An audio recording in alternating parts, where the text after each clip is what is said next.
Seja muito bem-vindo ao 2 Dedos de Teologia, eu sou Iago Martins, você está no meu escritório e hoje a gente vai falar sobre violência doméstica. Eu tinha um outro vídeo gravado para essa semana, quinta-feira ia sair o 10º episódio do Teólogos do Twitter. Mas eu vou adiá-lo para a semana que vem, porque um tema que se tornou vultoso essa semana foi de um caso de violência doméstica envolvendo um DJ muito conhecido aqui da minha cidade. Eu mesmo não o conhecia, não fazia a menor ideia de quem era essa pessoa, mas outras pessoas, o conheciam. Que é a sua esposa soltou no Instagram vídeos dele a agredindo. São imagens absolutamente fortes. Ela é agredida na presença do bebê, é agredida na presença da babá, é agredida na presença de amigos do cara. É uma situação, assim, terrível de se conferir. O cara apareceu na internet se desculpando assim, justificando o que fez, explicando, falando mal da mulher, isso, aquilo, outro. E bem, não tô aqui para comentar o caso, mas o assunto da violência doméstica é um assunto urgente, é um assunto relevante e é algo que fala as nossas realidades como cristãos também. Isso é um canal de teologia, é um canal religioso e sim, violência doméstica existe dentro do ambiente de igreja. Pessoas que frequentam igrejas, elas muitas vezes podem não ser cristãs realmente comprometidas com a ética cristã. Então o cristianismo que apresenta a ideia de que a gente ama os inimigos, ora por quem nos persegue, não é?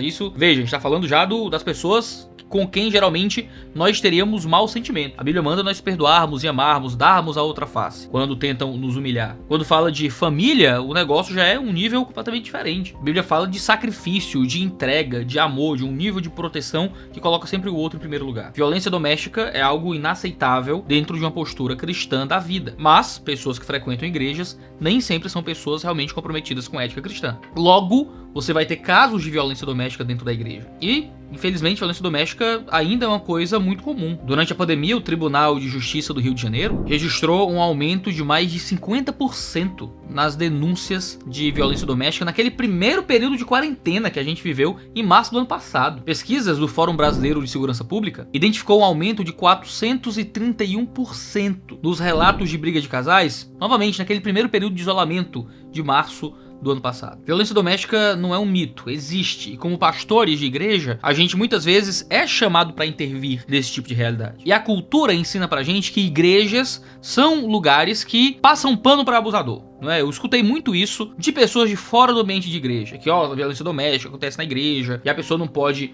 separar porque divórcio é pecado, a pessoa apanha do marido e tem que aceitar calada, o pastor não faz nada. Escuto muito isso de fora do ambiente de igreja, mas como pastor e como alguém que está envolvido em várias realidades eclesiásticas, nunca vi isso, certo? Sempre vejo outros pastores como parte do processo de educação para as moças, educação para as senhoras, educação para os maridos. Então deixa eu compartilhar com vocês, nesse cenário e dentro desse burburinho que existe essa semana por causa desse caso, falar brevemente sobre abuso e violência dentro do casamento. E quando a gente fala de abuso e violência, a gente não está falando necessariamente apenas de murro, de soco na cara, das vias de fato que foram expostas a nós no Instagram daquela moça. A gente tá falando de violência verbal, de violência sexual, de violência psicológica e sim, violência física. A violência, muitas vezes, começa com as palavras. Eu nunca vi um caso de violência doméstica que não fosse antes um caso de violência verbal. Ninguém dá um soco na cara da esposa sem antes dar um soco no emocional da esposa, sem antes tentar humilhar a esposa com as palavras, sem antes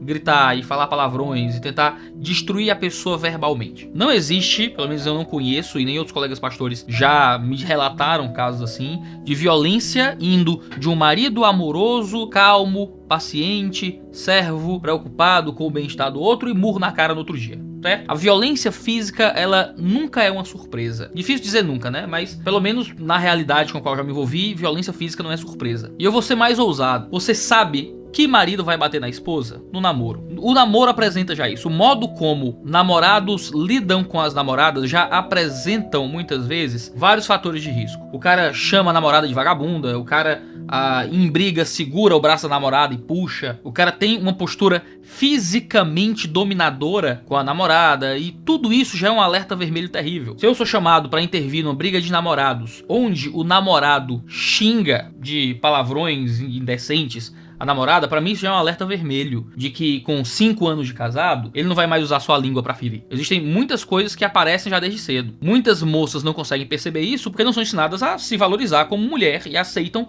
qualquer coisa daqueles que elas têm um tipo de engajamento emocional. Como igreja e como sociedade, a gente tem a missão de ajudar as nossas jovens a identificar canalha e vagabundo, certo? Ah, Iago, mas a culpa não é da jovem, a culpa é do canalha. Claro que é, mas eu não tô preocupado com a culpa, eu tô preocupado com impedir que aconteça. A culpa é sempre do cara. Assim como a culpa do assalto é sempre do assaltante. Assim como a culpa do estuprador é sempre do estuprador. Agora, ainda que a culpa do assalto seja sempre do assaltante, eu vou dizer pra minha filha, não saia com o celular à mostra à noite em rua perigosa, certo? A gente está tentando impedir que aconteça. Existe o trabalho de formar homens melhores, mas existe o trabalho de identificar os homens ruins também. A gente precisa, como igreja, como comunidades cristãs, como sociedade, ajudar a identificar esses caras já do início, já das pequenas violências verbais, já das pequenas imposições físicas que a gente percebe nos namoros das nossas filhas, das irmãs da igreja e coisas assim. Você que é uma moça, você é fisicamente mais vulnerável, certo? Geralmente, aí você tem uma gaussiana, né? Você tem um gráfico aí, ensino. Geralmente o normal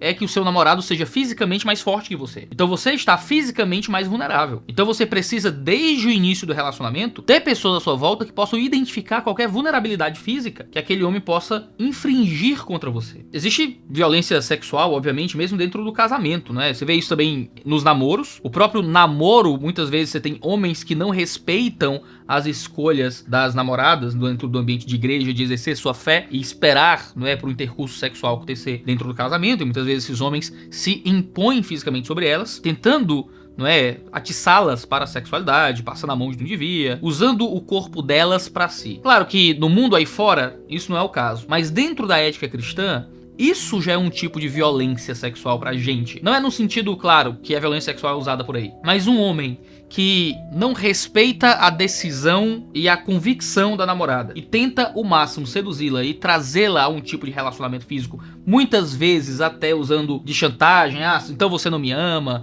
então você não me quer, ah, mas eu tô sofrendo muito, é só você que eu quero, eu nunca vou ter outra pessoa, a gente vai casar mesmo, e usa esse tipo de recurso pra tentar fazer uso do corpo dela. Ele já tá deixando claro que ele não tem respeito pelo corpo dela, que ele não tem respeito pela integridade espiritual dela. Significa que todo mundo que faz sexo antes do casamento vai bater na mulher? Claro que não. Mas você já tem aí um sentido de desrespeito, que claro, é esse mesmo sentido que crescendo se torna outras coisas. E claro, essa violência sexual pode se tornar violência de fato, como uma imposição mesmo de estupro, de abuso, muitas vezes de importunação sexual. Dentro dos casamentos isso acontece, mulheres que não estão dispostas por algum motivo ao ato sexual e maridos não estão apenas tentando muitas vezes convencer suas esposas ao intercurso, né, tentando ali, né, galantear a esposa de alguma forma para ter ali uma noite romântica, mas partem a via do abuso mesmo, né, de usar o corpo da mulher contra a vontade da mulher. Muitas vezes de formas que ela não quer. O abuso sexual às vezes acontece não só em fazer sexo contra a vontade da mulher, mas fazer sexo de formas que são contra a vontade da mulher. Ela assente a um tipo de relação sexual, mas o marido quer impor outros tipos de relação sexual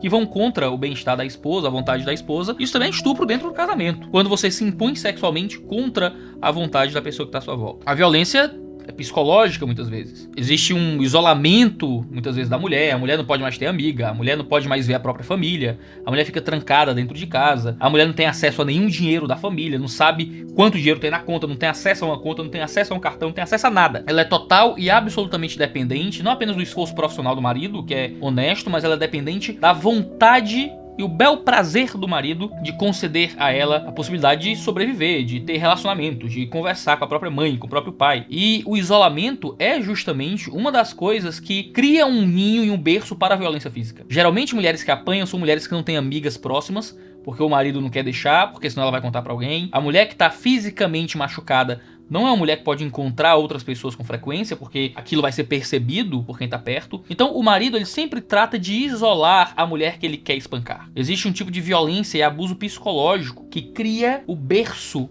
para as violências físicas que se manifestam muitas vezes dentro de casamentos. Isso acontece em igreja? Tenho certeza que sim. Mas essa não é a grande questão, porque em igreja acontece assassinato, assalto, tudo que vai contra a própria índole cristã. A pergunta não é se isso acontece em igreja. Acontece, por isso a gente tem que ficar de olho aberto, a gente tem que se envolver pastoralmente, a gente tem que educar as nossas filhas, a gente tem que ensinar os nossos homens, a gente tem que expulsar com o pé na bunda e encarcerar aqueles que se dão esse tipo de coisa dentro das igrejas.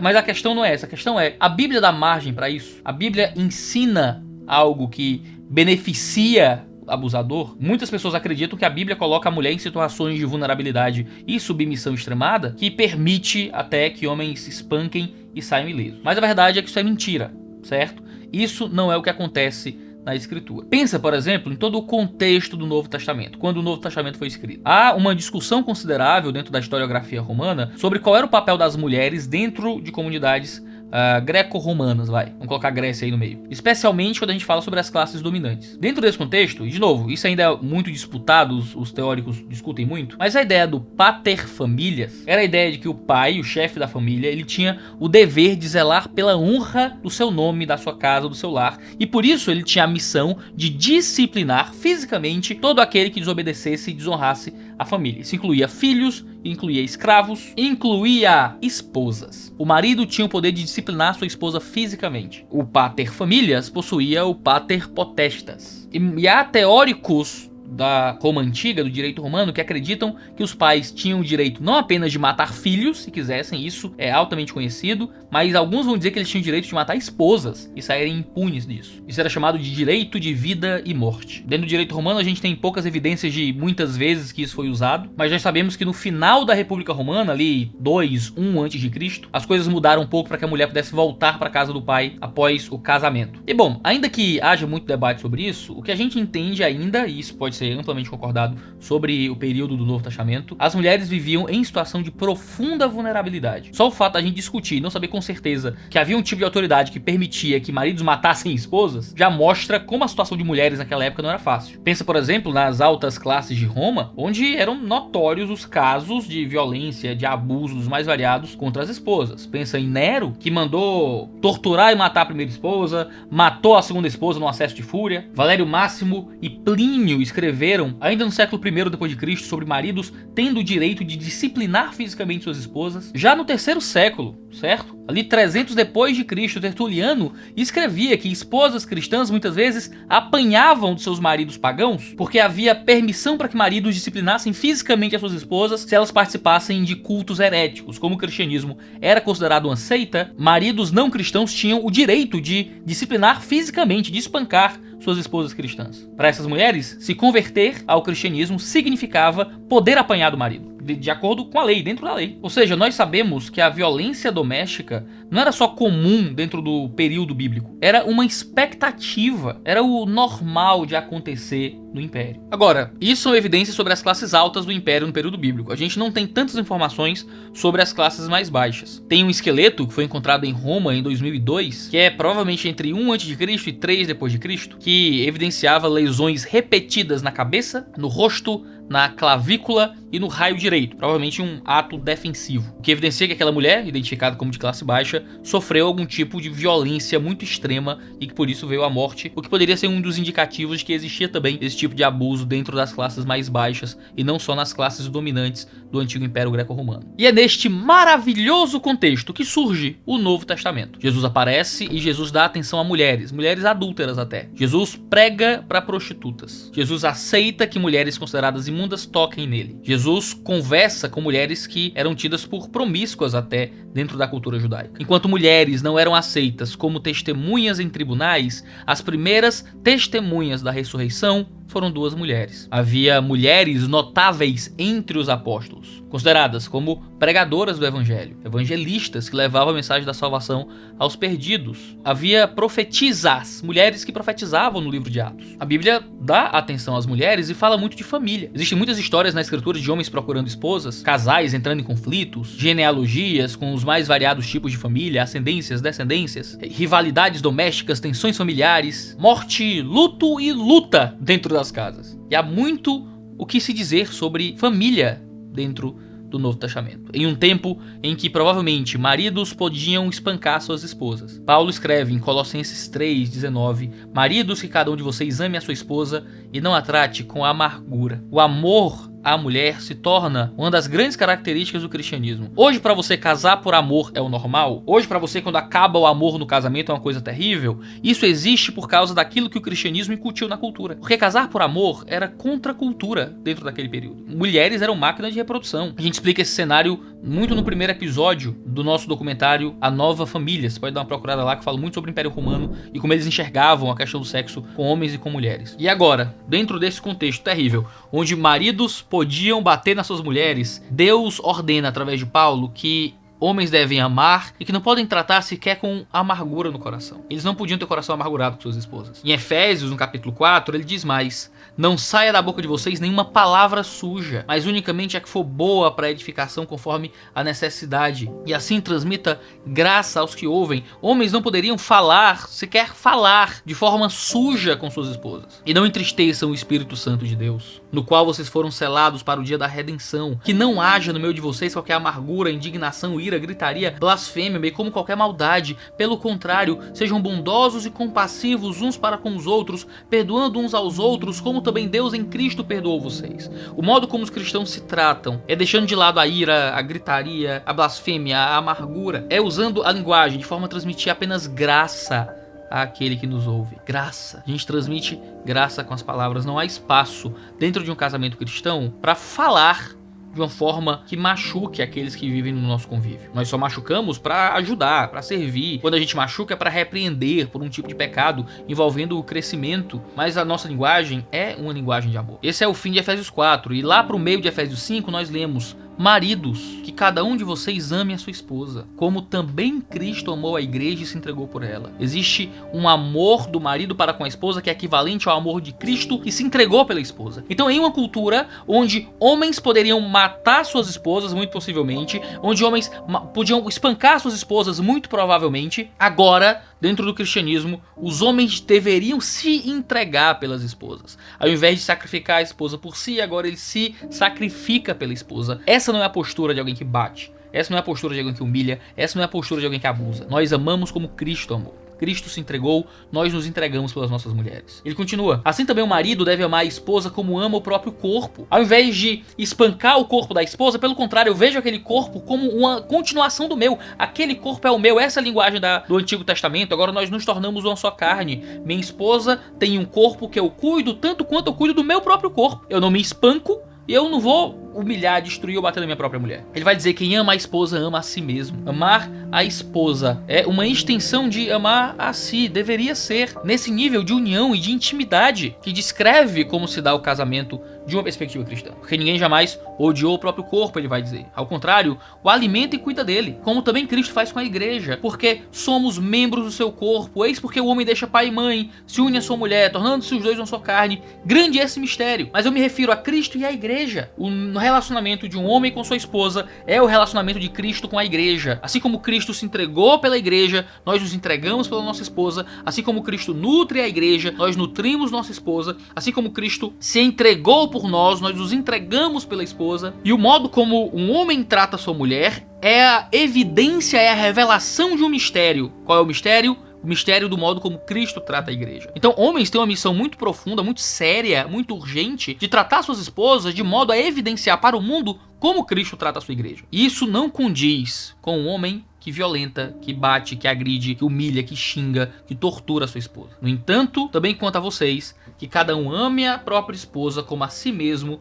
e que a esposa respeite o seu marido. Isso não condiz com violência doméstica. 1 Pedro 3 diz assim: já é outro apóstolo: os maridos, vocês igualmente, vivam a vida comum do lar com discernimento. Maridos vivem a vida comum da família. Não vivem alheios, longe, eles vivem com a sua casa. Como é que ele vive a vida comum do lar com discernimento? Dando honra à esposa, honrando a esposa, por ser a parte mais frágil e por ser coerdeira da mesma graça de vida. Existe uma fragilidade que é comum à mulher. Aqui, possivelmente, ele está falando de uma fragilidade física. A mulher é fisicamente mais frágil que o marido e por isso ele honra a esposa. Veja, a linguagem de honra que é interessante porque vasos de honra, que é uma ilustração muito comum da escritura, eram vasos feitos de material mais nobre, muitas vezes materiais mais frágeis. Os vasos de desonra, vasos que eram usados para levar dejetos, por exemplo, eram vasos feitos de material mais rústico, muitas vezes mais resistente. A mulher é tratada então como parte mais frágil porque ela é honrada. Ela é um vaso de porcelana, por exemplo. Ela é tratada com cuidado. Aqui possivelmente fala de quem as mulheres são fisicamente. É normal que mulheres sejam fisicamente mais frágeis do que os homens, por isso nós as tratamos com honra, com cuidado, com carinho, porque elas são também, veja, coerdeiras da mesma graça de vida. Não é que os homens têm um nível de salvação e a mulher tem outro nível de salvação. Os homens podem orar na igreja, servir, e as mulheres são cristãs de segunda classe. De forma alguma, são coerdeiras da mesma vida que recebemos em Deus. Agindo assim, as orações de vocês não serão interrompidas. Veja, Deus não escuta a oração de quem não honra a sua esposa. Deus não escuta a oração de marido que não trata a esposa como alguém mais frágil. Deus não escuta a oração de marido que bate. Deus não escuta a oração de marido que humilha. Então qualquer um que tem uma vida pública e externa de igreja, mas que em casa trata a mulher de uma forma áspera, vil, cruel e violenta e dominadora, é alguém que Deus rejeita. Deus não escuta, Deus não ouve. Pode orar quantas vezes quiser, Deus não escuta a sua oração enquanto a sua língua for feita para humilhar, enquanto seus punhos forem feitos para agredir. Deus rejeita a oração de um homem como esse. Finalmente, ele diz, tenham todos o mesmo modo de pensar, sejam compassivos, fraternalmente amigos, misericordiosos, humildes, não paguem mal com mal, não paguem ofensa com ofensa. Ah, pastor, mas eu bati nela porque ela não pague mal com mal, não importa. Não retribua a ofensa com ofensa. Pelo contrário, respondam com palavras de bênçãos. Você é ofendido pela sua esposa, pelo seu marido, vocês estão tendo desafios, respondam com palavras de bênçãos, pois por isso mesmo vocês foram chamados, a fim de receberem bênção por herança. Pois aquele que quer amar a vida e ter dias felizes, refreie a língua do mal, evite que seus lábios falem palavras enganosas, afaste-se do mal e pratique o bem, busque a paz, empenhe-se por alcançá-la, porque os olhos do Senhor repousam sobre os justos, os seus ouvidos estão abertos às suas súplicas, mas o rosto do Senhor está contra aqueles que praticam o mal. Deus está contra aquele que não refreia a língua, que não traz palavras de bênção, aquele que não responde à ofensa com o bem, aquele que não responde com bem ao mal. Deus se levanta contra maridos que não tratam suas esposas com esse tipo de tratamento. Me diz, esses versículos indicam em algum nível que mulheres que são abusadas ou espancadas pelos maridos estão em situações de desamparo? Porque tudo que a gente encontra aqui é Deus deixando claro que estes homens são rejeitados pelo próprio Deus. A Bíblia é claramente contra o abuso, seja em nível psicológico, de linguagem, seja das vezes de fato do ímpeto físico contra outra pessoa. Mas você diz, Iago, mas aconteceu. Não era pra acontecer, não era pra isso existir, não era pra homens que são fiéis a Deus não vão espancar, mas acontece. E aí, fica por isso mesmo? A igreja briga com o homem, deixa ali numa disciplina, e como é que fica a questão? Veja, existem vários níveis de envolvimento quando a gente fala sobre esse tipo de caso. Existe um tratamento com a mulher para auxiliá-la, para ampará-la. Existe um tratamento com o homem para separá-lo daquela que está sendo agredida, de educá-lo, de consertá-lo se for possível. Deixa eu falar de alguns níveis de envolvimento. Primeiro, polícia, certo? Polícia. Todo cristão é chamado a se sujeitar às autoridades, certo? Filhos devem se sujeitar aos pais, em Efésios 6. Cidadãos devem se sujeitar ao governo, em Romanos 13. Esposas se sujeitam aos maridos, está em Efésios 5. Empregados se sujeitam a empregadores, em 2 Tessalonicenses. Membros da igreja se sujeitam aos anciões, em Hebreus 13. Todos os cristãos se sujeitam uns aos outros, está em Efésios 5. Toda a igreja se sujeita a Cristo, está em Lucas 6. Todos nós vivemos em vários ambientes de sujeição que são simultâneos. E quando muitos falam que a ideia bíblica de sujeição da mulher ao marido, que o marido é o líder da casa e a mulher é submissa ao marido, isso significa que um marido que é opressor e que bate, a mulher tem que ficar caladinha e não contar pra ninguém. Mas veja, nenhuma submissão é absoluta. Nós somos submissos absolutamente apenas a Deus. Eu não obedeço ao Estado quando o Estado tenta me levar ao pecado. Eu não obedeço a um patrão quando ele faz abuso da sua autoridade. Eu não obedeço a meus pais se eles querem me espancar. Eu não obedeço aos pastores da minha igreja se eles querem me extorquir. Toda submissão, ela é uma submissão que está debaixo de um tipo de autoridade específica. Uma esposa que apanha do marido precisa entender que ela não deve obediência absoluta a ele. É engraçado que a linguagem que a Bíblia usa para falar de filhos é obediência, mas a linguagem que usa para falar de esposas é submissão. E o texto bíblico poderia usar a mesma linguagem, mas não usa, porque submissão não é obediência absoluta. Filhos obedecem seus pais em mandos e desmandos, mas esposas não vivem nesse sentido. Esposas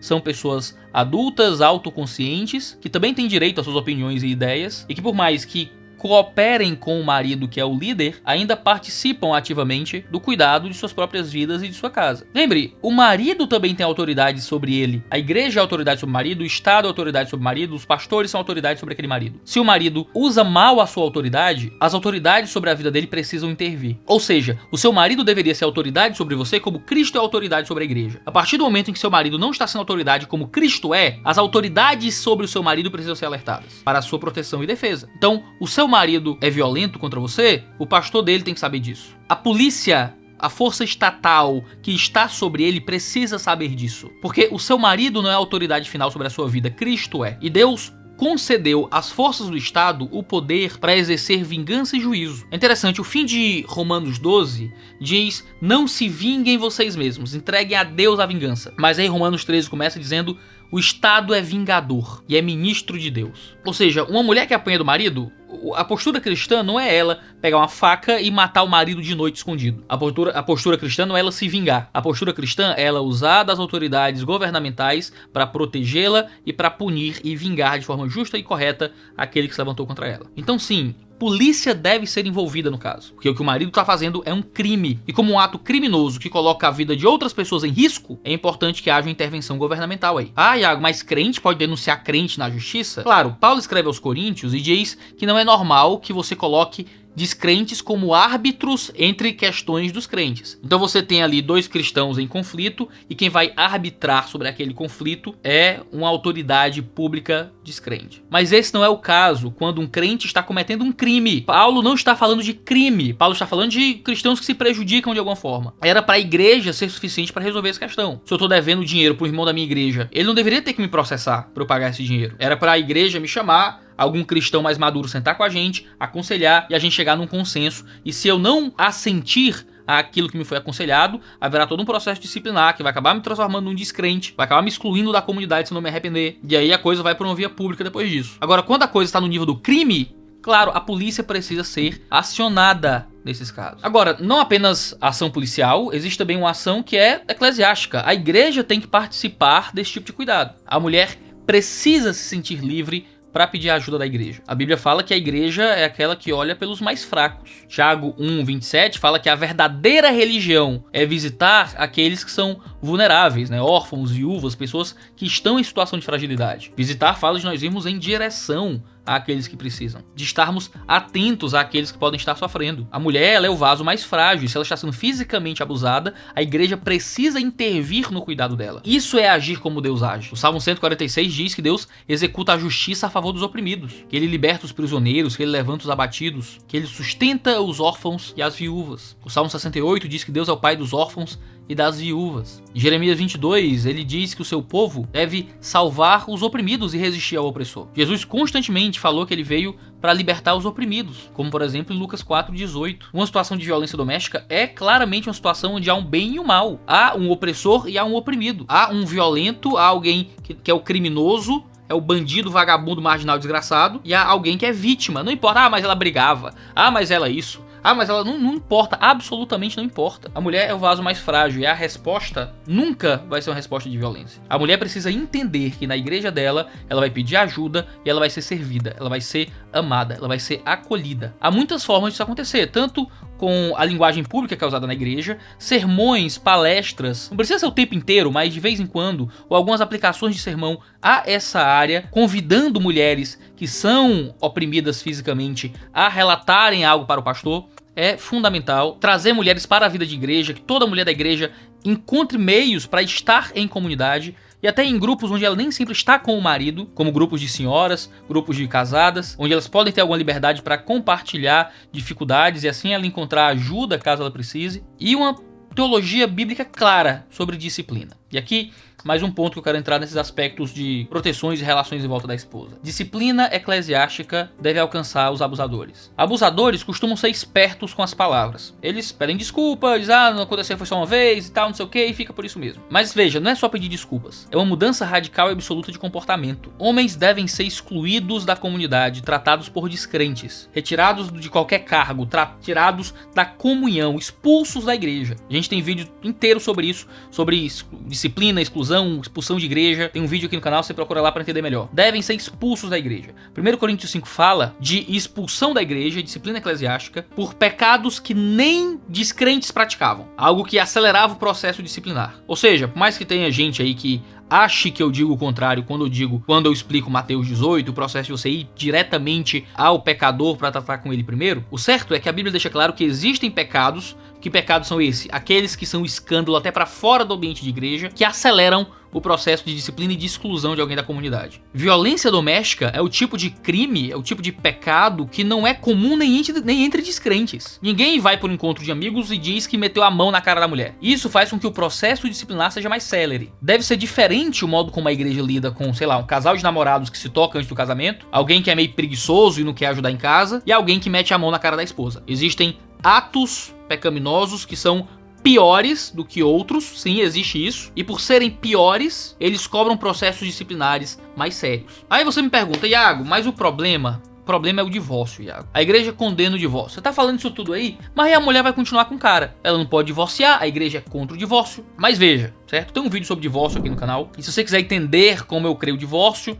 tá nesse outro vídeo, vai vê-lo. Eu não acredito que violência é motivo para divórcio. Aí você já vai ficar aí empolvorosa. Ah, então tá dizendo agora que a mulher apanha e vai ter que ficar em casa com o marido. Calma aí, não é isso. É porque dentro da ideia de divórcio no Novo Testamento, o que você tem é a ideia da quebra da aliança indo para outro relacionamento. Então, ou você abandona a sua esposa, abandonar a ideia de sair de casa, é ir embora, ou você trai sua esposa com outra mulher e você quebra aquela aliança. Qualquer outra coisa, violência, crime, tráfico de drogas, nada disso por si só é quebra da aliança. O casamento ainda permanece como uma aliança dada. Mas, certo? Mas não existe só essas duas possibilidades. De ou você divorcia, ou seja, tem liberdade para casar de novo, a ideia de divórcio é isso, você pode casar outra vez, ou você continua em casa com o marido. Paulo fala de uma terceira possibilidade no livro de Coríntios, na primeira epístola, no capítulo 7. Ele diz assim, versos 10 e 11. Aos casados, ordeno, não eu, mas o Senhor, que a mulher não se separe do marido. Mas, se ela se separar, que não case de novo, ou que se reconcilie com o marido, e que o marido não se divorcie da sua esposa. Paulo está falando contra a ideia que esses cristãos tinham, aparentemente, de que eles seriam mais santos sozinhos e solteiros. Aparentemente, eles não estavam mais tendo relações sexuais com os próprios maridos e as próprias esposas, num tipo de entrega física para Deus, o que Paulo vai condenar. Eles aparentemente estavam achando que não casar era uma coisa melhor, e Paulo vai escrever sobre isso. Ele vai dizer, cara, não divorcia da sua esposa. Marido, não larga a mulher. Mulher, não larga o marido. Vocês são feitos para continuar juntos. Se largar, aí você fica sozinho. Se existe um cenário, é o que Paulo está colocando, se existe uma situação em que a mulher se separa do marido, quais são as duas posturas justas para ela? Ou ela se reconcilia com o marido, a gente brigou, fui para casa da minha mãe, a gente não tá se dando bem. Qual é a ideia? É que você volte pro marido, ou que você não case de novo. Você fique sozinha, porque não houve a liberdade para um novo casamento, que é o divórcio. Há uma separação de corpos, não há o divórcio de fato que libera um novo casamento. Ou seja, dentro do modo como eu interpreto o divórcio no Novo Testamento, uma mulher que apanha do marido, que passa por esse processo, ela não é obrigada a ficar em casa. Existe a possibilidade santa e justa dela se separar fisicamente do marido. Ela possivelmente não terá liberdade para casar novamente, mas ela não está mais fisicamente entregue aos abusos daquele homem. Mas, calma, que a coisa está sendo desenvolvida ainda. O marido, ele não se arrepende de bater na esposa, certo? Ele não se arrepende de bater na esposa. A igreja o disciplina. Ele vai ser excluído da comunidade e tratado como um descrente. O destino deste homem, muito possivelmente, vai ser o de ele mesmo abandonar a esposa. Ele abandona o casamento. A mulher acaba sendo abandonada pelo marido, porque é aquele que bate, geralmente está a 2 passos de ir embora. Essa mulher vai acabar sendo abandonada, o homem vai acabar se divorciando, ou então traindo, ou então achando outra mulher, e muito em breve essa mulher vai estar livre para contrair novo matrimônio. Ou seja, para deixar isso mais claro, por mais que violência doméstica não permita novo casamento, violência doméstica permite separação. E um homem não arrependido e que é praticante de violência doméstica, em breve ele vai fazer coisas que vão permitir novo casamento. Ele vai embora, ele vai largar a esposa, ele vai trair e tudo mais. Um homem que bate, cá entre nós, o homem que bate é o homem que trai, tá ligado? Um cara que bate é um cara que já tem outra mulher. Não tenha medo, não tenha medo. O cara que já tá batendo sem problema na esposa é um cara que já tá traindo sem problema a esposa. Vai por mim, pela minha experiência pastoral e pela experiência pastoral de outros colegas. Geralmente é isso que acontece. Deixa eu caminhar pra encerrar esse vídeo que já tá gigante já. Deixa eu lidar com 2 casos bem anormais, mas que existem. Existe homem que apanha também, certo? Já lidei com casos de homens que apanhavam da esposa até sangrar. E ele não queria praticar violência doméstica. Se fosse um cara batendo nele, ele batia de volta, tá ligado? Mas quando uma mulher bate nele, ele não tem coragem de se defender. Então, cara não quer ser um violento. Então eles apanham e apanham vezes muito, apanham até sair sangue. Esses casos existem e também devem ser tratados, tá bom? Mas, de novo, existe uma disparidade aí. Homem que bate na mulher e mulher que bate no homem são coisas diferentes. Por quê? Porque a mulher é o vaso mais frágil. Tá na Bíblia. Geralmente, mulher é fisicamente mais frágil do que o homem. Se a mulher bate no marido, o marido só revida, é bem diferente de um marido que bate na mulher e a mulher revida. Mas esses casos existem. Homens deveriam ter também um espaço para poder conversar sobre isso, sem terem sua masculinidade colocada em xeque. Muitas vezes o cara apanha porque o cara não vai revidar, ele não pode revidar. Esses casos existem, também devem ser levados a sério, tá bom? E falsa comunicação de violência existe também, tá bom? De novo, já lidei pastoralmente com coisas assim. Provérbios 18:17 diz assim: ouvir todos os lados de qualquer assunto é o caminho da sabedoria. Existe a possibilidade de uma comunicação de violência ser falsa. Pode acontecer para que a mulher fique com a guarda dos filhos durante um processo de divórcio. Pode acontecer como tipo de vingança. Pode acontecer porque a mulher é ruim mesmo, tá ligado? E quer prejudicar o cara de alguma forma. Você geralmente ouve, né? Você geralmente dá ouvidos à denúncia que a mulher fez. Obviamente você não quer desconsiderar o que ela tá dizendo sobre ter apanhado. Mas a gente vive num mundo cheio de maldade e um mundo muito complexo. Você sempre averigua as coisas com cuidado. Não é porque uma mulher disse que apanhou que necessariamente ela apanhou. Ou que as coisas foram exatamente como ela disse que foram. É muito mais provável que uma mulher que apanhou não diga que apanhou. Mas é um caso anormal, mas também é um caso que existe de mulheres que usam esse tipo de artifício para se beneficiar e prejudicar um marido de quem elas não gostam por algum motivo. Então, prudência pastoral é sempre muito necessário para lidar com esse tipo de caso e para ir tentando averiguar as coisas com cuidado, com carinho, ouvindo, chamando outras pessoas para participar, para ouvir a mulher, ouvir o marido, deixar eles contarem a mesma história várias vezes para ver se alguma coisa está inconsistente ou não. Mas bem, deixa eu terminar com uma linguagem um pouco mais positiva, um pouco mais feliz. Deus pode restaurar casamentos destruídos, certo? Muitas mulheres não querem largar casamentos ruins. Muitas mulheres não querem largar maridos abusivos. E eu sempre desconfio disso, porque muitas vezes a própria mulher já foi cooptada por um tipo de submissão emocional que é destrutiva para ela. Mas por vezes existe um fundo de verdade aí. Ela acredita que o marido pode mudar. Ela acredita que Deus pode restaurar aquele casamento destruído. E a verdade é que, sim, Deus pode. Maridos abusadores podem se transformar em outras pessoas. Maridos violentos, de linguagem torpe que humilham a esposa, podem se arrepender e virarem outros maridos que agora glorificam a Deus no modo como tratam suas esposas. Maridos abusadores, fisicamente abusadores, podem ser transformados por Deus e aquele casamento pode ser restaurado. Deus pode mudar qualquer pessoa. Agora veja, e aqui fica o ponto pastoral de cuidado para você que é mulher. Deus é maior que o passado, Ele pode mudar qualquer pessoa, mas isso não pode ser às custas da sua segurança física e da segurança física dos seus filhos. Deus pode restaurar esse casamento. Ele pode fazer isso com vocês distante daquele que pode colocar vocês em perigo físico. Não vale a pena lutar pela restauração de um casamento onde nessa luta você pode morrer, seus filhos podem morrer, a sua saúde física está colocada em risco por um homem que só Deus sabe se ele vai mudar ou não. Então, se você quer lutar por um casamento fracassado, não sou eu que vou dizer para você não lutar. Eu acredito realmente em milagres, mas milagres acontecem dentro de um ambiente de prudência. Não é prudente, não é cristão, é tentar o Senhor seu Deus, você continuar em um lar onde o seu marido te coloca em risco físico. Essa é a linguagem de Satanás. Se o pastor diz, não irmã, lute, continue lutando por esse homem, isso é o diabo olhando para Jesus, dizendo que ele pode saltar do alto do templo, que os anjos vão segurar. A resposta é, não tentarás o Senhor teu Deus. Nós não fazemos coisas claramente perigosas, erradas, utópicas, na esperança de que Deus venha, resolva e nos impeça do mal. Não se submeta a isso, submeta a Cristo. E se Cristo restaurar esse casamento, amém.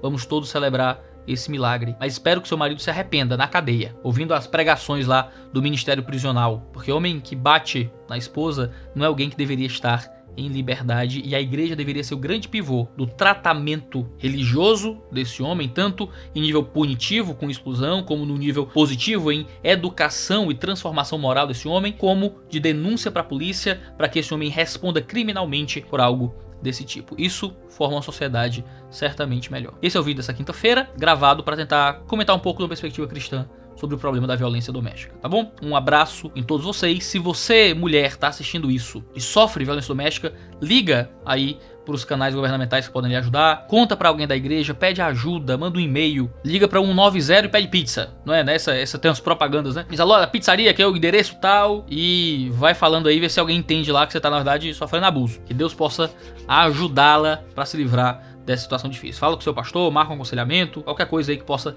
livrá-lo dessa situação aterrorizante. Que Deus possa abençoar todos vocês. Tem vídeo aqui toda terça e quinta-feira, 10 horas da manhã, para a sua edificação no reino de Deus. Um abraço e até a próxima, aqui no 2 Dedos de Teologia.